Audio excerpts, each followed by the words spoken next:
Hi everyone, in this video I will demonstrate the use of the include function. You can place a function in another PHP file, then use the include function from the current file to access the function. To do this, we first relocate the function to another PHP file, for example, functions.php. We'll save the file.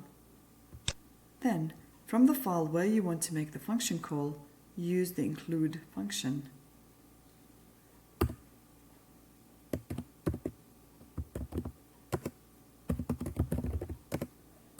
Then give the name of the file that includes your functions.